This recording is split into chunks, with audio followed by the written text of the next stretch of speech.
Bivox, parole de vie. Épître aux Romains, chapitre 5. Étant donc justifiés par la foi, nous avons la paix avec Dieu par notre Seigneur Jésus-Christ, à qui nous devons avoir eu par la foi accès à cette grâce dans laquelle nous demeurons fermes, et nous nous glorifions dans l'espérance de la gloire de Dieu.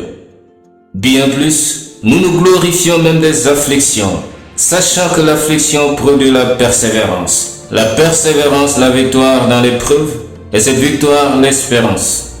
Or, l'espérance ne trompe point, parce que l'amour de Dieu est répandu dans nos cœurs par le Saint-Esprit qui nous a été donné. Car lorsque nous étions encore sans force, Christ, au temps marqué, est mort pour des impies.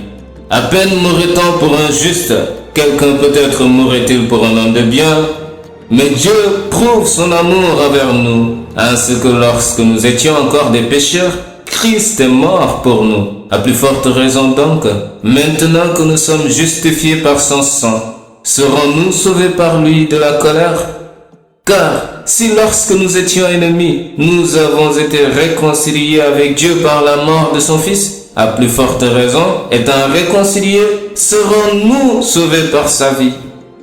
Et non seulement cela, mais encore nous nous glorifions en Dieu par notre Seigneur Jésus-Christ, par qui maintenant nous avons obtenu la réconciliation. C'est pourquoi, comme par un seul homme, le péché est entré dans le monde, et par le péché la mort, et qu'ainsi la mort s'est étendue sur tous les hommes, parce que tous ont péché. Car jusqu'à la loi, le péché était dans le monde. Or, le péché n'est pas imputé quand il n'y a point de loi. Cependant, la mort a régné depuis Adam jusqu'à Moïse, même sur ceux qui n'avaient pas péché, par une transgression semblable à celle d'Adam, lequel est la figure de celui qui devait venir.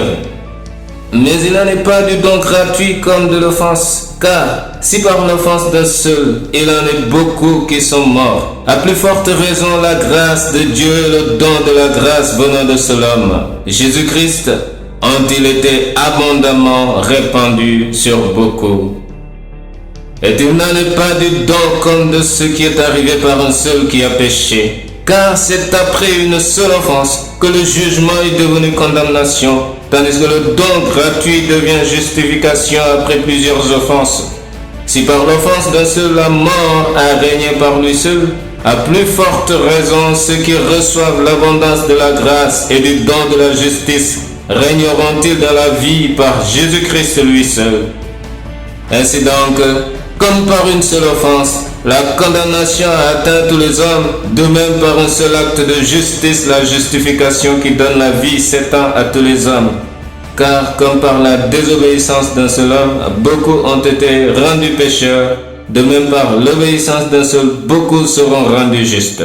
Or, la loi est intervenue pour que l'offense abondât, mais là où le péché a abondé, la grâce a surabondé. Afin que comme le péché a régné par la mort, ainsi la grâce régna par la justice pour la vie éternelle, par Jésus-Christ notre Seigneur. Amen.